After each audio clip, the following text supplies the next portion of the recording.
Today I'm going to be reading The King of Little Things, and this is who it's by down here. This is the front page.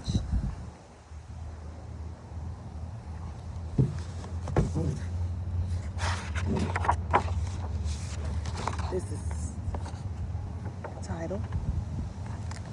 Sorry.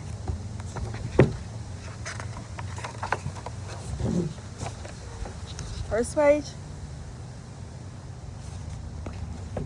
Long ago, on the far side of the mountain lived the King of Little Things.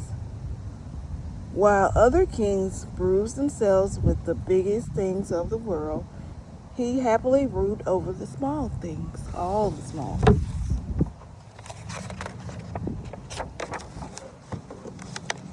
This is the second page. He was king of coins, candles, combs, keys, knots, bob knees, bottles, buttons, beetles, birds, chingers, chips, crackle D's, chirps, petals, puddles, paper clips, lamps, wicks, eccentrics, lizards, lips, mice, marbles, macaroons, barnacles, bats, and fried bologna. King of Little Things had a cozy house and a loving queen. He fed the birds, left crumbs for the ants, and planted flowers for the bees. He had everything and wanted nothing more. This is the next page. Not so with big kings. No matter how vast their kingdoms, they always wanted more. Bigger riches, bigger bridges, bigger britches. Greedy of all was King Enormous. He wanted to be king of the world. With this in mind, he gathered an army, a big army.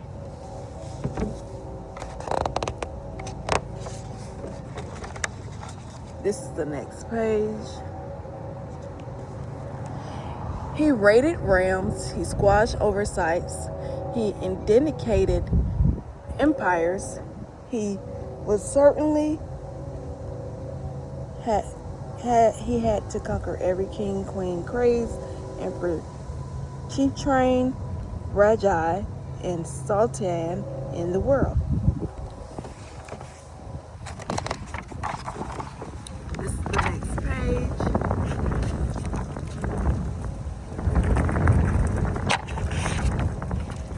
It was time for some magnificent merrymaking. He ordered his cooks to fix fabulous feasts. He commanded his goldsmiths to create a colossal crown. He instructed his tailors to sew splendid suits. At last, he proclaimed King Enormous as he lifted the glitter crown from its velvet cushion. I am king of all things. This is the next page.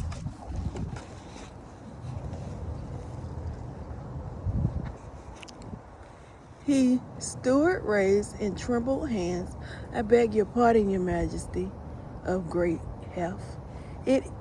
What is it? He snapped the king.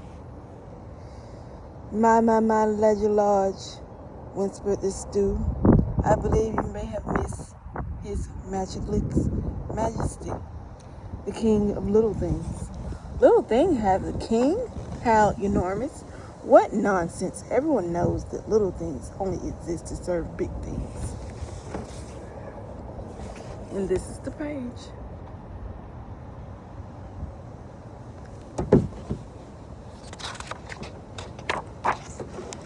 And this is the next page.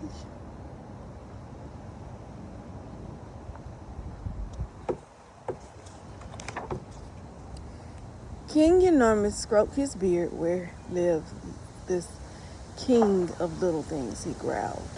Through the old forest on the other far side of the mountain, my considered sire, he was Stuart. Amass my army, King Enormous cried. We shall go there immediately and put this tiny king in his very small place.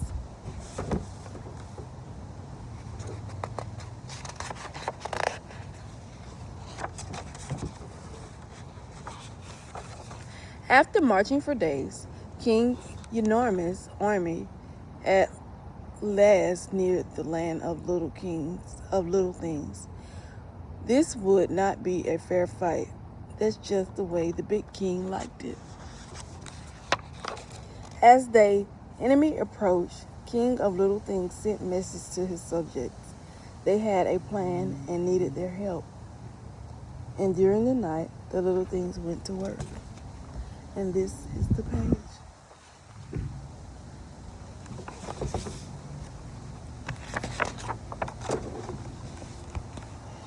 The next morning, the soldier found mealworms in their bread, chingers in their underpants, fungus between their toes. Worse yet, they had nothing left to fight with. Termites had made dust heaps on their arrow shields. Water droplets had worked their way into their gunpowder, and rust had ruined the cannons and composts. And this is the page.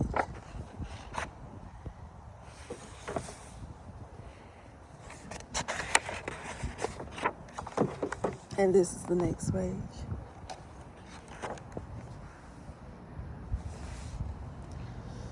In a royal rage, King Eunormus called for his council. If we cannot defeat this king through might, he roared, then clearly we must trick him. We must cheat him. We must lie. After all, a lie, no matter how small, is never inviting this Charpland to my tent under the flag of truce and prepare the dungeon. And this is King in a roar, in a rage.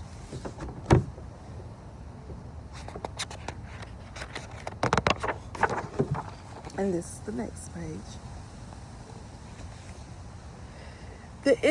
The instant the king of Little Thing entered the tent, Small Things recognized their master and fell to his feet. Coins rolled out of the big king's cough, jewels jumped from his crown, buttons popped from his splendors. Eunormus stood there in his underpants before the entire court. Take their putty pretender to the castle, he screamed, and tossed him in the dungeon. And this is the page.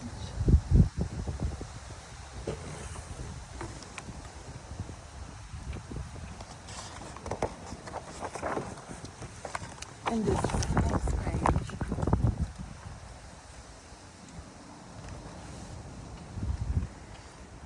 The soldiers tried, but the dungeon keys were loyal to the king of Small Things, would not turn the lock. Nails recognized their king, sprung from the doors to bow before him. When Eunormus learned of this, he had the little king taken to the deepest, darkest tower in the land. He ordered entrance sealed with a stone, a big stone.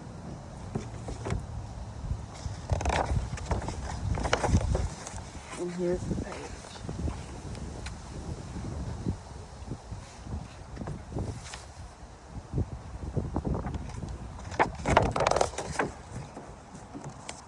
And here's the next page. The king of little things in the dungeon. Life in Cage was not entirely unpleasant. Ants brought him crumbs, birds brought him seeds, bees brought him honey. But the king of little things missed his house, he missed his garden, he missed his queen. He sent a message with the ants, birds, and bees. He respectfully asked the birds, little things, where to make themselves known. And the little things loved their king, they obeyed.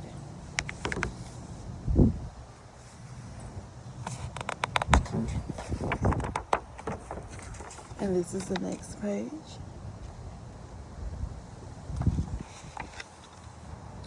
All over the world, the small things began to happen. Screens on strong, hanger unhung, doors closed, campfires froze, fiddles unfriddled, pickles undrilled, quilts shivered, pencils quivered, boats bolted, brakes jolted, Cookies crumbled, blocks tumbled, ticks and talks with their clocks, boats listed, words twisted, lights unlit, scarves unknit, and every little thing everywhere refused to work.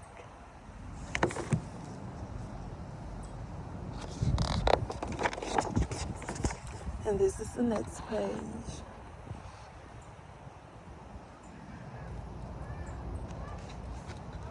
The people stormed enormous castles and demanded he release the prisoner.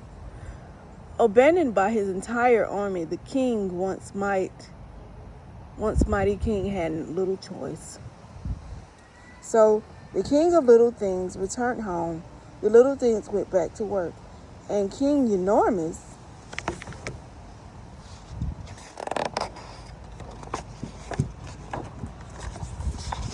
this is the very last page. Well, he spent the rest of his days looking for his keys, his punch, his pocket watch, his socks, his wallet, his hairnet, and he may never thought little things in the same way again. And this is the end, and this is what the back looks like. And I really hope you guys enjoyed the book.